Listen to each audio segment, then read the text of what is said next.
14 April কৃষক card সোমবার খাল খনন কর্মসূচির উদ্বোধন করবেন প্রধানমন্ত্রী। ইমাম মুয়াজ্জিনদের সম্মানী প্রদান, শান্তিপূর্ণ দেশ করার প্রত্যয়। কাল সংস্কার পরিষদের অধিবেশন না ডাকলে রাজপথে নামবে 11 দল। 28 মার্চ চূড়ান্ত হবে আন্দোলনের রূপরেখা। বাড়তি ভাড়া নিলেই ব্যবস্থা, হুঁশিয়ারি ডিএমপি কমিশনারের। ভোক্তার অভিযান বন্ধের দাবি মালিক শ্রমিকদের। রেল বাসে ঈদযাত্রায় স্বস্তি। এবং ইরানের 90% ক্ষেপণাস্ত্র ধ্বংসের দাবি ট্রাম্পের। ইরাকে মার্কিন দূতাবাসে ইরানপন্থী সশস্ত্র জোটের হামলা। তাইওয়ানে অস্ত্র বিক্রির বিরোধিতা চীনের।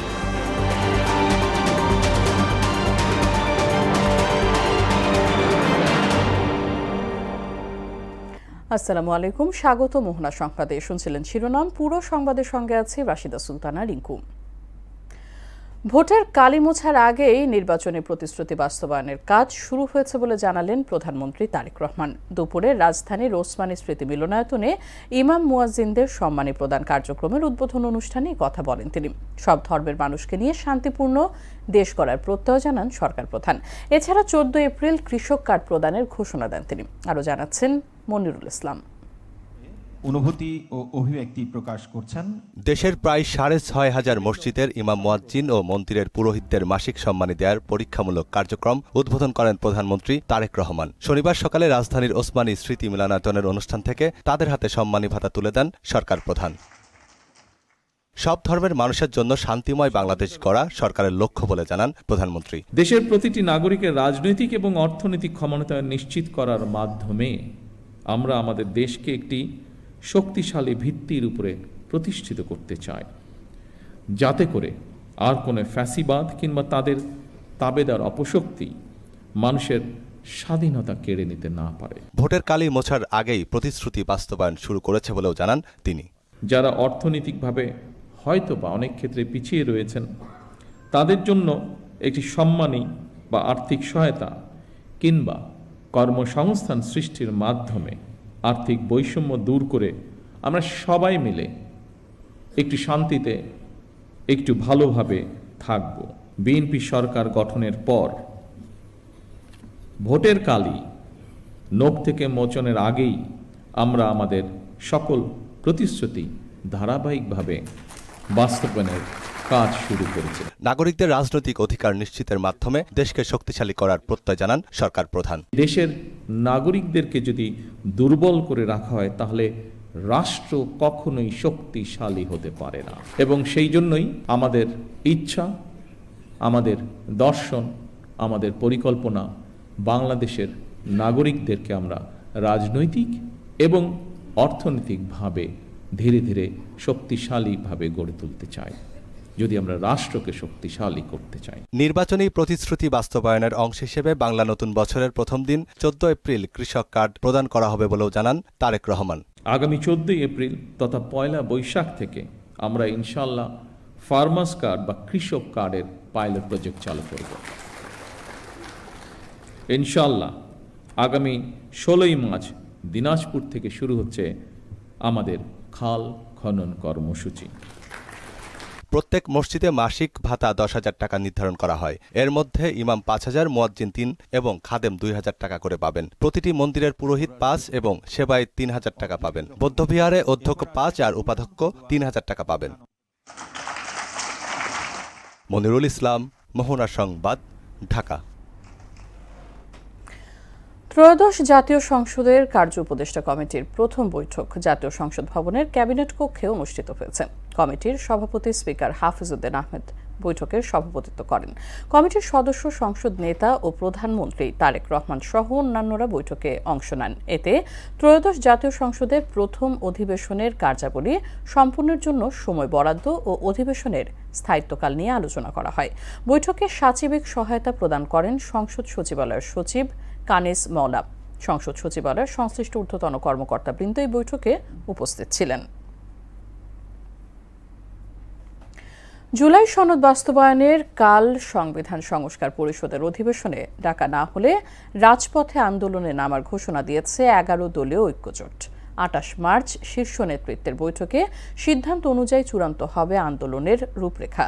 সকালে জামায়াতের কেন্দ্রীয় কার্যালয়ে এক জরুরি বৈঠক শেষে সব কথা বলেন জোটের সমন্বয়ক হামিদুর রহমান আজাদ। আরও জানাচ্ছেন উষা ফেরদৌস। জামায়াতে ইসলামীর কেন্দ্রীয় কার্যালয়ে 11 দলীয় ঐক্যজোটের লিয়াজ কমিটির এক জরুরি বৈঠকে দেশের সমসাময়িক পরিস্থিতি নিয়ে আলোচনা ও করণীয় নির্ধারণ করা হয়। বৈঠক শেষে গণমাধ্যমের মুখোমুখি হয় 11 দলীয় ঐক্যের সমন্বয়ক AHM হামিদুর রহমান আজাদ। রোববারের মধ্যে সংবিধান সংস্কার পরিষদের অধিবেশন আহ্বান না করলে আন্দোলনের হুঁশিয়ারি দেন তিনি। সরকারের জন্য আগামী দিনটি শেষ দিন, সংসদ অধিবেশন ডাকা জুলাই সনদে যেভাবে বলা আছে, অবিলম্বে যেন সরকার এই ব্যবস্থাটা নেন, অধিবেশন ডাকার ব্যবস্থা নেন। আগামীকালের মধ্যে যদি অধিবেশন ডাকার জন্য উদ্যোগ গ্রহণ না করা হয়, জনগণকে সাথে নিয়ে জনগণের সম্মান মর্যাদা আকাঙ্ক্ষা সমুন্নত রাখার জন্যই আমরা রাজপথের আন্দোলনে যেতে বাধ্য হব। এ সময় তিনি আরো জানান, 28 মার্চ শীর্ষ নেতৃত্বের বৈঠকের সিদ্ধান্ত অনুযায়ী চূড়ান্ত করা হবে আন্দোলনের রূপরেখা। মার্চের 28 তারিখ শীর্ষ নেতৃবৃন্দের একটা বৈঠক প্রস্তাব করেছি, ওনারা সবাই একমত হবে। 28 তারিখ বৈঠকে ভবিষ্যৎ আন্দোলনের রূপরেখা তৈরি হবে।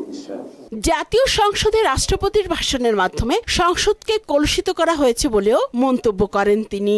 আমরা স্বৈরাচারের দোসরকে বরং বিএনপি সংসদে বক্তব্য দেওয়ার সুযোগ দিয়ে সংসদকে কলুষিত করেছেন, জাতিকে অবমান করেছেন। উষা ফেরদৌস, মোহনা সংবাদ, ঢাকা। পরিবহন খাতে ভোক্তা অধিকারের অভিযান বন্ধের দাবি জানিয়েছেন মালিক শ্রমিক ঐক্য পরিষদ। আর ডিএমপি কমিশনার বলেছেন, অতিরিক্ত ভাড়া নেওয়া হলেই ব্যবস্থা নেওয়া হবে। প্রতিটি কাউন্টারে ভাড়ার তালিকা টানিয়ে রাখতে হবে। শনিবার সকালে রাজধানীর গাবতলী বাস টার্মিনালে আয়োজিত এক মতবিনিময় সভায় তারা এসব কথা বলেন। এমদাদুল হক খানের রিপোর্ট। ঈদযাত্রা নির্বিঘ্ন করতে শনিবার রাজধানীর গাবতলী টার্মিনালে বাস মালিক ও শ্রমিক নেতাদের সঙ্গে মতবিনিময় সভার আয়োজন করা হয়। এ সময় বাস মালিক ও শ্রমিক নেতারা তাদের বিভিন্ন দাবি তুলে ধরেন।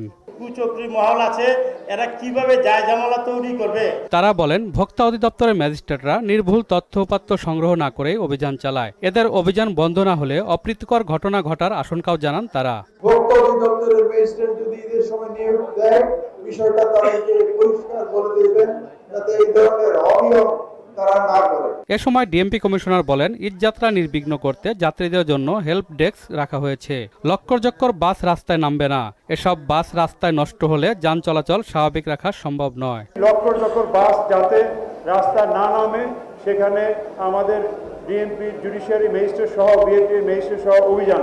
নষ্ট হলে দেখা যাচ্ছে 5-7-10 কিলোমিটার জাম লেগে যায়। অর্থাৎ একটা দুইটা বাসের জন্য আমাদের শত বা হাজার বাস কিন্তু রাস্তা আটকে যায়, ট্রাফিক জ্যাম পড়ে। যানজট নিয়ন্ত্রণে ঈদের আগে পরে ট্রাক ও কাভার্ড ভ্যান চলাচল বন্ধ থাকবে বলেও জানান তিনি। ঈদের আগে এবং পরে মহাসড়কে ট্রাক, লরি, কাভার্ড ভ্যান বন্ধ করা। অতিরিক্ত ভাড়া আদায় বন্ধে প্রতিটি কাউন্টারে তালিকা টানিয়ে রাখার নির্দেশও দেন ডিএমপি কমিশনার। আমরা অনুরোধ করব যে বাসের ভাড়ার চার্টটা টানিয়ে রাখতে হবে, যাতে প্রত্যেক যাত্রী জানেন যে কি পরিমাণ ভাড়া হবে। অনুষ্ঠানে সংসদ সদস্য অ্যাডভোকেট শিমুল বিশ্বাস বলেন, ঈদে 1 থেকে 1.5 কোটি মানুষ রাজধানী ছাড়বে। যাত্রী নিরাপত্তায় টার্মিনালে মলম পার্টি ছিনতাইকারীদের বিরুদ্ধে শ্রমিক মালিকদের প্রতিরোধ গড়ে তুলতে হবে। 1 কোটি 1.5 কোটি মানুষ যারা পরিবারের সাথে ঈদের আনন্দ ভাগাভাগি করার জন্য যাবে, তারা যদি নির্বিঘ্নে যায়, তাদেরই যদি তারা হয়রানির শিকার হয়, কষ্ট পায়, তারা যদি অসম্মানিত হয়, তাহলে দীর্ঘশ্বাস দেবে। সেই দীর্ঘশ্বাস কিন্তু আপনার আমার সবার উপরে পড়তে পারে। নারীর প্রতি সদয় হওয়ার আহ্বান জানিয়ে শ্লীলতাহানির ঘটনা যাতে না ঘটে সে ব্যাপারে সতর্ক থাকার অনুরোধ জানান তিনি। নারী হচ্ছে আপনার মা, আপনার মাথার তার পায়ের নিচে আপনার দেশ। সেই মা মনে করে তাদের প্রতি আপনি সদয় হবেন। ঈদযাত্রায় যানজট প্রবণ স্পট চিহ্নিত করে নানা পরিকল্পনা নেওয়া হয়েছে বলে জানান শিমুল বিশ্বাস। কোন জায়গায় বিশৃঙ্খলা হতে পারে সেই জায়গাগুলোতে আমরা স্টেপ নেব, ব্যবস্থা। এমদাদুল হক খান, মোহনা সংবাদ, ঢাকা। প্রিয়জনদের সঙ্গে ঈদ উদযাপন করতে রাজধানী ছাড়ছে নগরবাসী। ট্রেনে ঈদ যাত্রার দ্বিতীয় দিন আজ। পরিবারের সঙ্গে ঈদের আনন্দ ভাগাভাগি করে নিতে গতকাল থেকেই ঢাকা ছাড়তে শুরু করেছেন অনেকেই। ঝামেলা এড়াতে পরিবারের নারী ও বয়স্করা আগেই বাড়ির উদ্দেশ্যে রওনা দিচ্ছেন। বাসেও ঝক্কি ঝামেলা ছাড়া বাড়ি ফিরছেন নগরবাসী। শামীমুজ্জামান চৌধুরীর রিপোর্ট।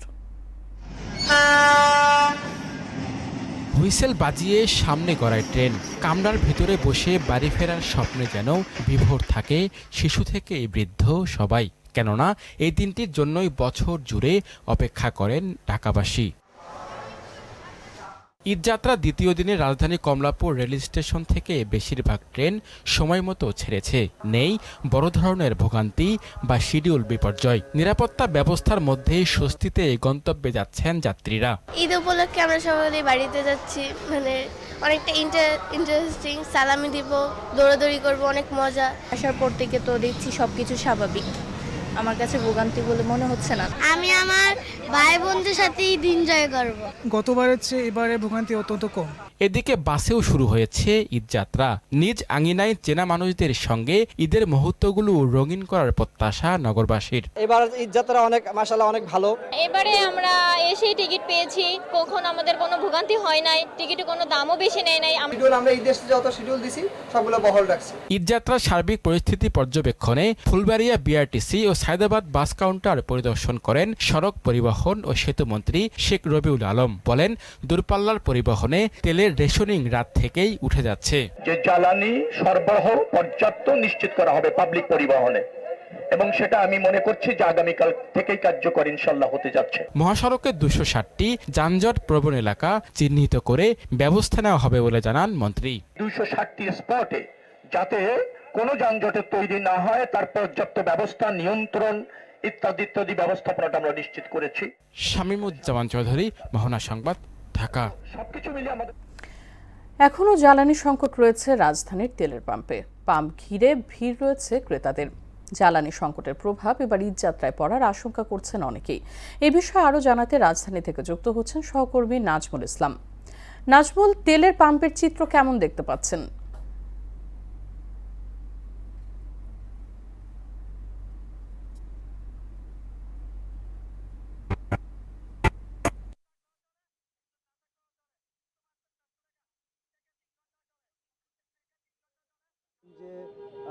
ইরান ইসরায়েলের মধ্যকার যে সংঘাত, সেই সংঘাতের ফলে বাংলাদেশের যে তেলের যে তীব্র সংকট, জ্বালানি তেলের তীব্র সংকট, সেটি কিন্তু দিন দিন আরও তীব্রতর হয়ে গিয়েছে।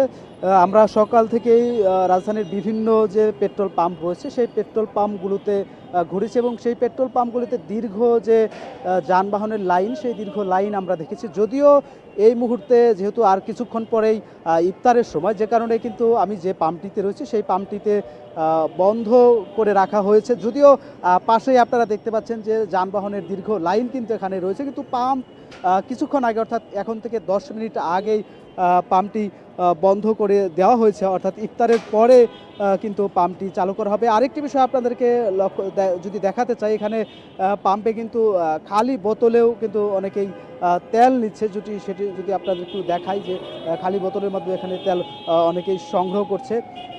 আরেকটি তথ্য আপনাদেরকে দিতে চাই, আজকে কিন্তু যে সড়ক পরিবহন ও সেতু মন্ত্রী যে রয়েছে তিনি কিন্তু জানিয়েছে যে গত 6 তারিখ থেকে যে গণপরিবহন এবং ব্যক্তিগত যে পরিবহনগুলো রয়েছে সেগুলোতে রেশনিং পদ্ধতিতে মূলত তেল সরবরাহ করা হতো। তবে আজকে রাত্রের পর থেকে যে গণপরিবহন যেগুলো রয়েছে সেই সব গণপরিবহনে রেশনিং পদ্ধতি উঠিয়ে ফেলা হচ্ছে, অর্থাৎ তারা কিন্তু তাদের চাহিদা মতো তেল নিতে পারবে।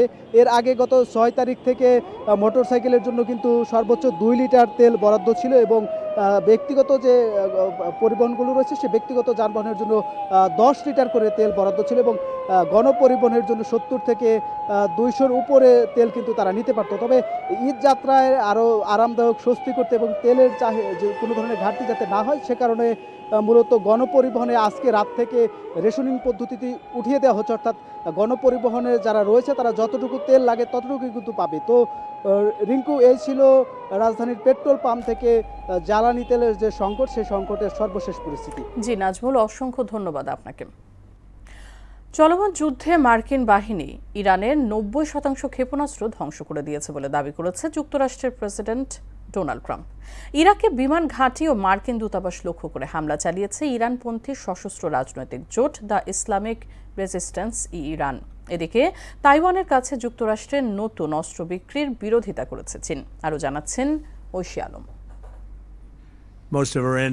মার্কিন বাহিনী ইরানের 90% ক্ষেপণাস্ত্র ধ্বংস করে দিয়েছে বলে দাবি করেছেন যুক্তরাষ্ট্রের প্রেসিডেন্ট ডোনাল্ড ট্রাম্প। সামনের দিনগুলোতে ইরানের অভিযানের মাত্রা আরও বাড়ানো হবে বলেও হুঁশিয়ারি দেন তিনি। শুধুমাত্র ক্ষেপণাস্ত্র নয়, ইরানের ক্ষেপণাস্ত্র এবং ড্রোন উৎপাদনের কারখানাগুলোও একের পর এক ধ্বংস করা হচ্ছে।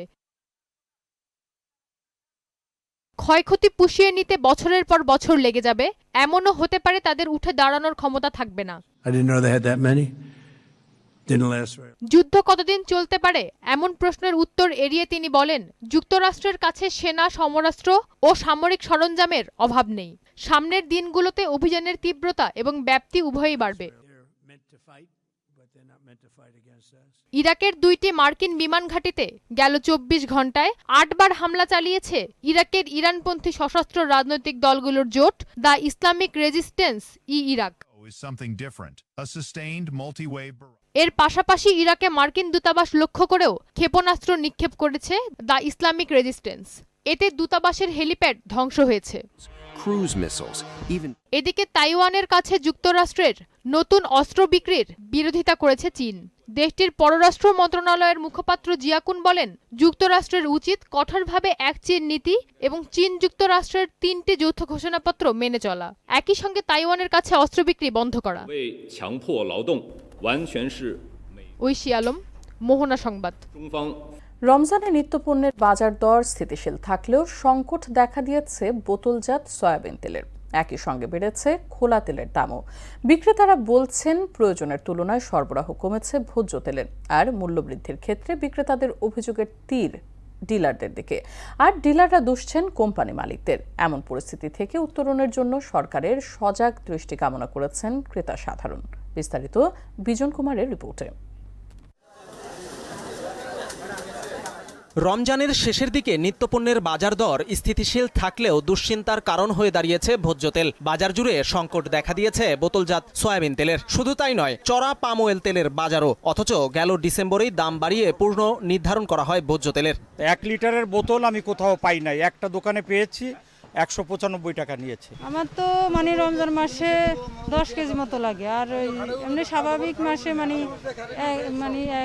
5 লিটার লাগে। গেল 2 সপ্তাহ ধরেই বাজার জুড়ে চলছে এমন সংকটময় পরিস্থিতি। সপ্তাহের ব্যবধানে রাজধানীর কারওয়ান বাজারে খোলা পাম অয়েল তেল খুচরা 5 থেকে 10 টাকা বেড়ে বিক্রি হচ্ছে প্রতি কেজি 175 থেকে 180 টাকায়। আর পাইকারি বাজারে 6 থেকে 7 টাকা বেড়ে বিক্রি হচ্ছে 171 থেকে 172 টাকায়। খোলার দাম ছিল 170 টাকা, আগের থেকে এখন একটু 10 টাকা না 15 টাকা বাড়ছে। আগে কিন্তু 70-80 করে, গত সপ্তাহ থেকে একটু বেশি। এদিকে একই বাজারে 1, 2 ও 5 লিটার বোতলজাত সয়াবিন তেল বিক্রি হচ্ছে যথাক্রমে 195, 390 ও 955 টাকায়। খুচরা বিক্রেতারা বলছেন, বোতলজাত সয়াবিন তেলের দাম না বাড়লেও ডিলারদের কাছে মিলছে প্রয়োজনের তুলনায় কম ভোজ্য তেল। তেল সারা বাংলাদেশে তেল আসে না, তেল আমরা পাই না, যেমন পাইছি আমরা এমনই বেশি। ডিলাররা দোকান প্রতি 2 কার্টুন 3 কার্টুন এরকম দেয় আর কি, এসে বেশি আর দেয় না। খোলা তেলের অনেক সংকট, খোলা সয়াবিন নাই, বর্তমান আছে সুপার। এজন্য ক্রেতাদেরও দুষছেন কোন বিক্রেতা। যাদের লাগবে 5 লিটার তারা এই সংকট মুদ্রা নিয়ে যায় 10 লিটার,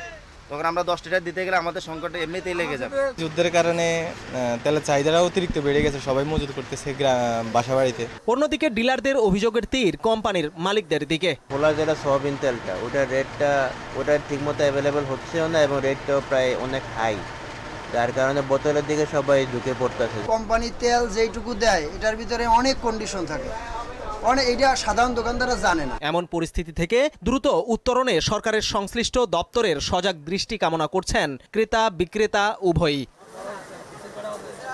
বিজন কুমার, মোহনা সংবাদ, ঢাকা। রাজনৈতিক মতবিরোধের নামে কারোর আচরণ মাত্রা ছাড়িয়ে মব তৈরির পরিস্থিতিতে গেলে বুঝতে হবে অন্য উদ্দেশ্য রয়েছে। তাই এই ব্যাপারে সবাইকে সতর্ক থাকার আহ্বান জানালেন তথ্যমন্ত্রী জহিরুদ্দিন স্বপন। শনিবার সকালে জাতীয় প্রেস ক্লাবে এক আলোচনা সভায় অংশ নিয়ে কথা বলেন তিনি। এ সময় তিনি আরো বলেন, বর্তমানে নির্বাচিত সরকার সবার কাছে গ্রহণযোগ্য। যাদের মোহ রয়ে গিয়েছে দিল্লির প্রতি, যাদের মোহ রয়ে গিয়েছে পিণ্ডির প্রতি, আমরা সবার আগে বাংলাদেশের স্লোগান দিয়ে সেই মোহগ্রস্তদেরকে ঘুম ভাঙাতে চাই। সংসদীয় রাজনীতি চর্চা করতে গিয়েও যখন কোনো মহল তার মাত্রা অতিক্রম করে নিয়মতান্ত্রিক তর্ক বিতর্ককে মব কালচারে পরিণত করতে চান, তখনই জাতি সতর্ক হয়ে যায় আবারও অন্য কোনো ধরনের মনোজগৎ ফিরে আসছে কিনা। প্রধানমন্ত্রী তারেক রহমানের নির্দেশনা অনুযায়ী কেউই সংখ্যালঘু নয় বলে মন্তব্য করেছেন ঢাকা 18 আসনের সংসদ সদস্য SM জাহাঙ্গীর। দুপুরে রাজধানীর ডুমনি কাঁঠালদিয়া সরকারি প্রাথমিক বিদ্যালয় মাঠে ঈদ উপহার বিতরণ অনুষ্ঠানে তিনি একথা বলেন। এ সময় তিনি আরও বলেন, নির্বাচনী এলাকায় মানুষের কল্যাণে কাজ করবে বর্তমান সরকার। এ সময় আরও উপস্থিত ছিলেন ঢাকা মহানগর উত্তর বিএনপির যুগ্ম আহ্বায়ক আক্তার হোসেন সহ স্থানীয় নেতৃবৃন্দ। আমাদের বিএনপির চেয়ারম্যান, বাংলাদেশের প্রধানমন্ত্রী জনাব তারেক রহমান এই কিছুক্ষণ আগে আমি যে মিটিংয়ে বক্তব্য দিয়েছিলাম, সেই বক্তব্যে একটি কথাই তিনি বলেছে যে এখানে আমাদের সেখানে হিন্দু ভাইরা ছিল, যে হিন্দুদেরকে সংখ্যালঘু বলা হয় কেন? হিন্দুরা তো সংখ্যালঘু না, এই কথা আমি আগেও বলেছি। এই রাষ্ট্রে আপনি বসবাস করেন, এই রাষ্ট্রের আপনি ভোটার। এখানে আমার যতটুকু নাগরিকতার অধিকার আছে, আপনারও ততটুকু অধিকার আছে। আমাকে সহযোগিতা করেন, আমাদেরকে সহযোগিতা করেন, ইনশাআল্লাহ আমরা আপনাদের পাশে থেকে আপনাদের সমস্ত সমস্যার সমাধান করে যাব ইনশাআল্লাহ। রমজানের শেষ দিকে এসে সারা দেশের বিপণী বিতান, শপিং মল এবং ফুটপাতের দোকানে চলছে জমজমাট কেনাকাটা। সকাল থেকে রাত পর্যন্ত থাকে উপচে পড়া ভিড়। 20 রমজানের পর বেচা বিক্রি নিয়ে সন্তোষ জানান বিক্রেতারা, যদিও ক্রেতার অভিযোগ অতিরিক্ত দামে কিনতে হচ্ছে পোশাক। এদিকে কেনাকাটা নির্বিঘ্ন করতে মাঠে রয়েছে আইনশৃঙ্খলা রক্ষাকারী বাহিনী। সাধের মোহাম্মদ আবদুল্লাহ ও মাহমুদুল হাসান রিয়াদের প্রতিবেদন। ঈদ উল ফিতরকে ঘিরে জমে উঠেছে জামালপুরের বিপণী বিতানগুলো। রমজানের শেষ দিকে এসে বিকেলের পর থেকেই শহরের প্রধান মার্কেটগুলোতে বাড়তে থাকে ক্রেতাদের ভিড়। শিশুদের ফ্রক, পাঞ্জাবি, কুর্তা, নারীদের 3 পিস, গাউন, শাড়ি, রঙিন পোশাকে ভরে উঠেছে দোকানগুলো। শুধু কাপড়ের দোকান নয়, জুতা, ব্যাগ ও প্রসাধনীর দোকানগুলোতেও উপচে পড়া ভিড়। তবে ক্রেতাদের অভিযোগ পোশাকের দাম এবার কিছুটা বেশি। সবগুলো কসমেটিক চলতে হয়, কিন্তু আগের তুলনায় দাম অনেক বেশি। 2500, 2000 দিয়ে পাইতাম, ওই জামাগুলো 6000, 7000, 8000 লাগাই রাখছে। বিক্রি বাড়ার আশায় দোকানিরা অনেক দোকান গভীর রাত পর্যন্ত খোলা রাখছেন। আমাদের কালেকশনে এবার অনেক নতুন জিনিস আসছে। বাচ্চাদের জিনিসের চাহিদাটা বেশি, পাশাপাশি বড়রা কেনাকাটা করতেছে কসমেটিক্স। এদিকে মার্কেটগুলোতে বাড়তি ভিড়ের কারণে যাতে কোনো অপ্রীতিকর ঘটনা না ঘটে, সেজন্য সতর্ক অবস্থানে রয়েছে আইন শৃঙ্খলা বাহিনী। আমরা ট্রাফিকের ডেভেলপমেন্ট বাড়িয়েছি। আমরা পোশাকে পুলিশের যে নিরাপত্তা আছে, যেন কোনো ধরনের অপরাধ না ঘটে, সেই জন্য তার ডেভেলপমেন্ট বাড়িয়েছি। আমরা বিকাল থেকে মধ্যরাত পর্যন্ত এই ডেভেলপমেন্ট থাকে। রমজানের শেষ দিকে যশোরের মার্কেটগুলোতে চলছে কেনাকাটার ধুম। ছোট বড় সব বয়সের মানুষ দোকানে ঘুরছেন নিজেদের ও প্রিয়জনের জন্য পছন্দের পোশাক কিনতে, বিশেষ করে শিশুদের পোশাক। বিভিন্ন ব্র্যান্ডের দোকানে ক্রেতা সমাগম চোখে পড়ার মতো। দাম মোটামুটি আয়ত্তের মধ্যে আছে, কিছু ক্ষেত্রে আবার কিছু ক্ষেত্রে একটু বেশি আমরা কি দাম দেখছি। আমার একটা ড্রেস পছন্দ হয়েছে, এটা আমি নিব। ছোট বাচ্চাদের গুলো মানে খুব বেশি দাম। ঈদ যত ঘনিয়ে আসছে, ক্রেতাদের ভিড় ততই বাড়ছে। আগামী কয়েকদিন আরো বাড়বে বলে মনে করছেন ব্যবসায়ীরা। বর্তমান বাজারে কাস্টমার ঢুকছে এবং বেচাকেনা একটু লেগেছে। আমাদেরও পাইকারি বেশি কিনতে হয়, তো এই কারণে কাস্টমার একটু বিভ্রান্তিতে পড়ছে। সকাল থেকে গভীর রাত পর্যন্ত কেনাকাটায় ব্যস্ত ক্রেতা বিক্রেতারা। দাম নিয়ে ক্রেতা বিক্রেতার মধ্যে মিশ্র প্রতিক্রিয়া থাকলেও পছন্দের পোশাক কিনতে মার্কেটে ছুটছেন সব বয়সী মানুষ। আফরিন পপি, মোহনা সংবাদ। ঈদ কেনাকাটার আরও খবর জানাতে চট্টগ্রাম থেকে যুক্ত হচ্ছেন সহকর্মী সুমন কুমার দে। সুমন, শেষ ভাগে নিশ্চয়ই জমজমাট বেচা কেনাই চলছে, ক্রেতা বিক্রেতাদের বক্তব্য কি আমাদেরকে জানাবেন?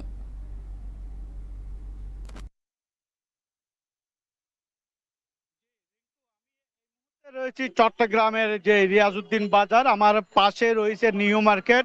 আমি জহুর হকার মার্কেটের সামনেই রয়েছি। আপনাকে যদি আমি একটু চিত্রটা দেখাই, একটু পরেই কিন্তু ইফতারের সময় হয়ে যাবে, অর্থাৎ ইফতারের আগ মুহূর্ত মানুষের যে ঢল, সেটি কিন্তু আমি আপনাকে বিডির মাধ্যমে আমি দেখাচ্ছি যে এইটা হচ্ছে এখানে হাজার হাজার মানুষ আমরা দেখতে পাচ্ছি। শুধু Jawahar hawker market, new market বা রিয়াজউদ্দিন বাজার নয়, এই সারা চট্টগ্রামে যে মার্কেটগুলো রয়েছে সেই মার্কেটগুলোতে কিন্তু উচ্চপড়া ভিড়। আর ইফতারের পর কিন্তু আরো মানুষ একদম হাঁটার জায়গা থাকে না, সে এইভাবেই কিন্তু ঈদ বাজার চলছে। অন্যদিকে আমরা ক্রেতা বিক্রেতার সাথে কথা বলেছি, আসলে তারা দাম নিয়ে কিছুটা মিশ্র প্রতিক্রিয়া রয়েছে। তবে এই জওহর হকার মার্কেট সহ এই আশেপাশে যে মার্কেটগুলোতে মানুষের ভিড় একটু বেশি দেখা যাচ্ছে, কারণ সাধারণ মানুষ যারা রয়েছে তাদের সাধ্য মতে তারা কিন্তু তাদের কেনাকাটা করতে পারছেন। আর মার্কেট রয়েছে, মার্কেটে হয়তো যারা মধ্যবিত্ত বা উচ্চবিত্ত যারা রয়েছে তারাই যাচ্ছে। অন্যদিকে আমি যদি বলি, অর্থাৎ নিরাপত্তার দিক থেকে মোটামুটি চট্টগ্রামে কোনো ধরনের বড় ধরনের কোনো ঘটনা ঘটেনি। আর আইন শৃঙ্খলা রক্ষাকারী বাহিনীর সদস্যরা মোতায়েন রয়েছে, গোয়েন্দা সংস্থার লোকজন রয়েছে। আবার মার্কেটের যারা মার্কেট রয়েছে মার্কেটে তাদের নিজস্ব নিরাপত্তা কর্মী রয়েছে। অন্যদিকে যদি যানজটের কথা বলি, পুরো চট্টগ্রাম শহরে কিন্তু এই যানজট অর্থাৎ তীব্র যানজটের কারণে কিন্তু মানুষ আসলে খুবই কষ্টের মধ্যে রয়েছে। অর্থাৎ সবাই কিন্তু যে বাসা বাড়ি থেকে যে ঈদের কেনাকাটা করার জন্য যেহেতু বের হচ্ছে, সেই কারণে কিন্তু রাস্তায় প্রচুর যানজট রয়েছে। অন্যদিকে সবকিছু মিলাই কিন্তু এই ঈদ বাজার জমজমাট ঈদের বেচা কিনা হচ্ছে, ক্রেতা বিক্রেতা সরগরম হয়ে উঠেছে এই যে মার্কেট গুলাতে। তো চট্টগ্রাম থেকে এই ছিল এখন পর্যন্ত আমার কাছে সর্বশেষ। রিঙ্কু, ধন্যবাদ সুমন আপনাকে। ইরান ইসরায়েল মার্কিন যুদ্ধের আরো খবর। ইরানের খাগর দ্বীপের সব সামরিক লক্ষ্যবস্তু সম্পূর্ণ ধ্বংস করে দেওয়ার দাবি করেছেন মার্কিন প্রেসিডেন্ট ডোনাল্ড ট্রাম্প। দেশটির জ্বালানি বাণিজ্য পুরোপুরি ধ্বংস করে দেওয়ারও হুমকি দেন তিনি। ইরানের তেল ও জ্বালানি অবকাঠামোর ওপর কোনো হামলা হলে যুক্তরাষ্ট্র সংশ্লিষ্ট তেল কোম্পানিগুলোর জ্বালানি অবকাঠামোতে পাল্টা হামলার হুঁশিয়ারি দিয়েছে ইরান। বিস্তারিত প্রিয়াঙ্কা নিতুর ডেস্ক রিপোর্টে। যুক্তরাষ্ট্রের সামরিক বাহিনী খার্ক দ্বীপে বড় ধরনের হামলা চালিয়েছে এবং ইরানের মুকুটের মণি খার্ক দ্বীপে থাকা সব সামরিক স্থাপনা সম্পূর্ণ ধ্বংস করে দিয়েছে, এমনটাই জানিয়েছেন মার্কিন প্রেসিডেন্ট ডোনাল্ড ট্রাম্প। তবে হরমুজ প্রণালীতে বাণিজ্যিক জাহাজে হামলা অব্যাহত রাখলে দেশটির পুরো জ্বালানি বাণিজ্য ছাড়খাড় করে দেওয়ার হুমকি দেন ট্রাম্প। ইরানের তেল ও জ্বালানি অবকাঠামোর ওপর কোনো হামলা হলে যুক্তরাষ্ট্র সংশ্লিষ্ট তেল কোম্পানিগুলোর জ্বালানি অবকাঠামোতে পাল্টা হামলার হুঁশিয়ারি দিয়েছে ইরানের সশস্ত্র বাহিনী ইউনিফাইড কমব্যাটেন্ট কমান্ড। ইরানের খার্ক দ্বীপে যুক্তরাষ্ট্রের হামলা বিশ্ববাজারে আগে থেকেই বাড়তে থাকা তেলের দামের ওপর নতুন করে চাপ সৃষ্টি করতে পারে বলে আশঙ্কা করছেন জ্বালানি বিশ্লেষকরা। যুক্তরাষ্ট্রের হিউস্টন বিশ্ববিদ্যালয়ের জ্বালানি অর্থনীতিবিদ ও প্রভাষক অ্যাড হির্স বলেন, যদিও ট্রাম্প বলেছেন তেল অবকাঠামো এড়িয়ে হামলা করা হয়েছে, তিনি সতর্ক করেন যদি ইরানের তেল রপ্তানি দীর্ঘ সময়ের জন্য ব্যাহত হয় এবং একই সঙ্গে ইরাক ও কুয়েতের উৎপাদন বা রপ্তানিও বন্ধ থাকে আর যুদ্ধ কয়েক সপ্তাহ বা মাস ধরে চলতে থাকে, তাহলে আন্তর্জাতিক বাজারে তেলের দাম আরও বেড়ে যেতে পারে। ইরাকের বাগদাদে অবস্থিত মার্কিন দূতাবাসে হামলা চালানো হয়েছে। হামলার পর দূতাবাস থেকে ধোঁয়া বের হতে দেখা গেছে। যদিও কারা এই হামলা চালিয়েছে এবং এতে কোনো হতাহতের ঘটনা ঘটেছে এসব বিষয়ে তাৎক্ষণিকভাবে কিছু জানা যায়নি। আন্তর্জাতিক সংবাদ মাধ্যম আল জাজিরা জানায়, মধ্যপ্রাচ্যে উত্তেজনা বাড়ায় প্রায় 2200 মার্কিন মেরিন সেনা মোতায়েনের পরিকল্পনা করছে ওয়াশিংটন। জাপানের ওকিনাওয়াতে থাকা মার্কিন মেরিন কোর থেকে এই সেনাদের এনে মধ্যপ্রাচ্যে অবস্থানরত 3টি যুদ্ধজাহাজে মোতায়েন করা হতে পারে।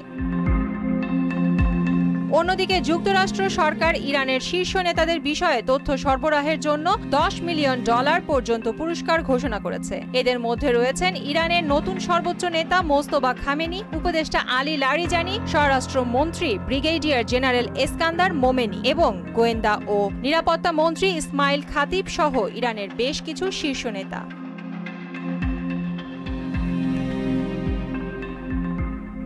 প্রিয়াঙ্কা নিতু, মোহনা সংবাদ। ক্রীড়াঙ্গনের অতি পরিচিত ও নিবেদিত প্রাণ সংগঠক শামীমা সাত্তার মিমো আর নেই। গতরাতে রাজধানীর নিজ বাসভবনে হৃদরোগে আক্রান্ত হয়ে মারা যান এই তারকা। তার হঠাৎ মৃত্যুতে ক্রীড়াঙ্গনে নেমে এসেছে শোকের ছায়া। জাতীয় ক্রীড়া পুরস্কার প্রাপ্ত এই তারকার জন্য শোক প্রকাশ করেছেন অ্যাথলেটিক্স, আর্চারি, বিকেএসপি সহ অনেক ক্রীড়া সংগঠক।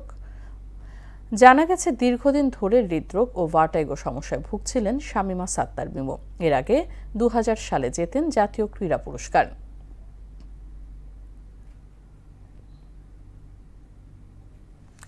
শেষ করব সংবাদ, তবে যাবার আগে শিরোনামগুলো আরও একবার।